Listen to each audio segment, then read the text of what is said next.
Kalau pakai kacamata analisis Mas Umam di sini bahwa momen deklarasi hari ini menegaskan bahwa positioning Pak Jokowi lebih clear kepada Pak Prabowo. Langsung saja saya akan tanya kepada Mas Habib. Mas Habib, ini dikatakan oleh Mas Umam, apakah kemudian bagaimana ini? Ini lampu hijau sama seperti baju saya. Gerindra fix mengambil Gibran untuk pasangan dengan Pak Prabowo atau seperti apa? Ya, soal analisa ahli politik, ilmuwan politik, dan masyarakat tentu akan menjadi masukan bagi kami ya.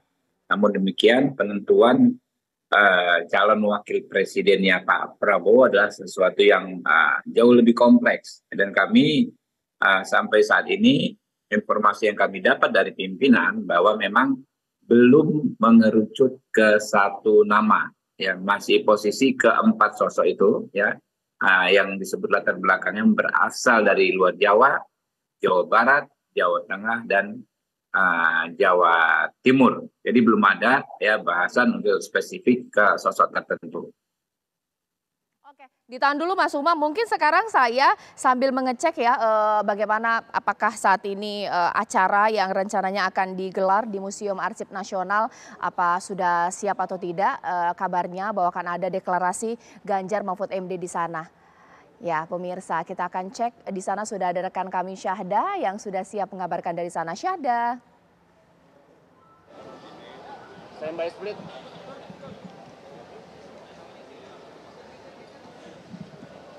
Syahda, silakan dengan laporannya.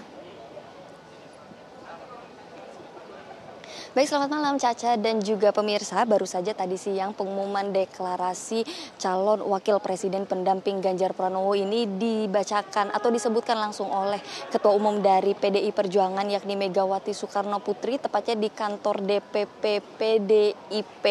Dan nama dari Menteri Koordinator Bidang Politik, Hukum dan juga Keamanan Mahfud MD ini telah resmi menjadi calon wakil presiden dari Ganjar Pranowo. Dan tentunya rangkaian dari deklarasi yang tadinya sempat dibacakan di DPP dan saat ini kembali lagi akan dilangsungkan tepatnya di Gedung Arsip Nasional tempat saya berada di Bilangan Jakarta Pusat. Dan memang malam ini nantinya akan dilangsungkannya pertemuan antara Ganjar dan juga Mahfud. Ini merupakan momentum yang menarik karena keduanya sama-sama tampil bersama di sini menghadap generasi muda, Gen Z, anak-anak muda milenial untuk mendengarkan aspirasi dari mereka. Kemudian juga Ganjar dan Mahfud nantinya akan menyampaikan juga visi misi dan juga sinkronisasi antara apa yang ingin mereka capai bagi bangsa ke depannya serta bagaimana kemudian generasi muda ini sama-sama untuk menjadi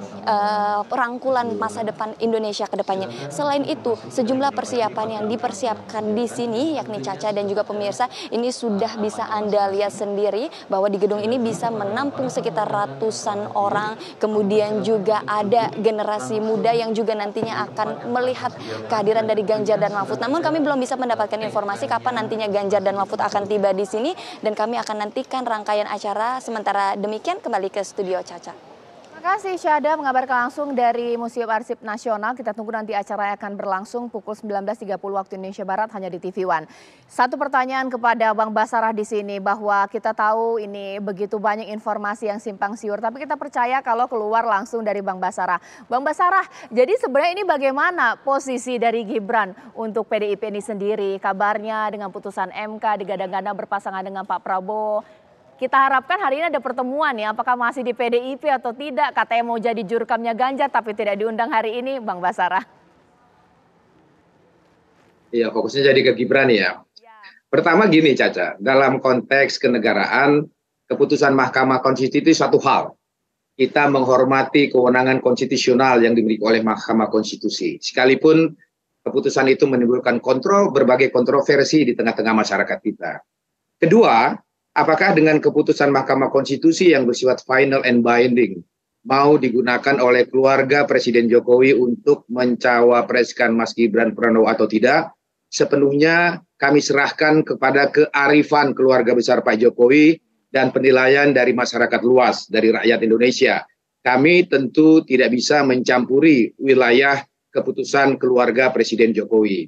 Di dalam kaitan posisi Mas Gibran dan Pak Jokowi sebagai kader PDI Perjuangan, sampai dengan detik ini posisi PDI Perjuangan masih menganggap dan menempatkan Pak Jokowi sebagai kader utama Partai Demokrasi Indonesia Perjuangan yang saat ini sedang mengemban tugas negara sebagai Presiden Republik Indonesia. Pun demikian dengan Mas Gibran adalah kader PDI Perjuangan yang saat ini sedang mengemban amanat dan tugas dari rakyat sebagai Wali Kota Solo.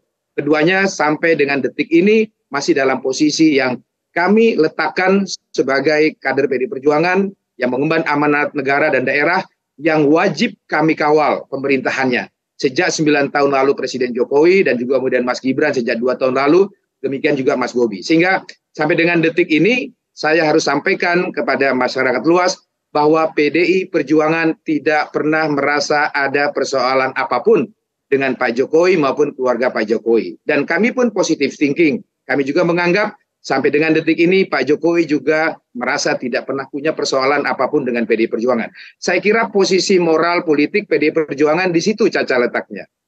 Baik, jadi intinya Bang Basarah, Ibu Mega, PDIP tidak bisa mencegah jikalau nanti memang Gibran mau berpasangan menjadi cawapresnya Pak Prabowo, partai tidak bisa mencegah begitu? Ya, kalau sudah menyangkut keputusan pribadi dan keluarga, tentu kita akan serahkan keputusan itu kepada keluarga Pak Jokowi sendiri.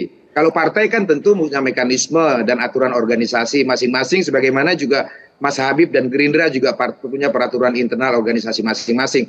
Saya kira beliau berdua adalah tokoh-tokoh nasional dan tokoh daerah yang tahu betul mana aturan bernegara dan mana aturan berpartai. Saya kira begitu Caca. Oke, nanti sesaat lagi kita akan membahas mengenai strategi juga, ini paling penting ya Mas Umam, bahwa dengan dua ada sosok pasangan mengambil faktor dari atau mungkin cawapres yang kuat di sosok NU, ini juga menjadi bahwa oh ternyata peta pertarungannya ini adalah Jawa Timur, Jawa Tengah dan juga untuk merebut suara NU. Apakah nanti Pak Prabowo akan mengambil langkah yang sama? Di satu sisi bahwa hari ini Partai Golkar juga bertemu dengan Kaisang. Apa artinya? Sesaat lagi di Apa Kabar Indonesia Malam.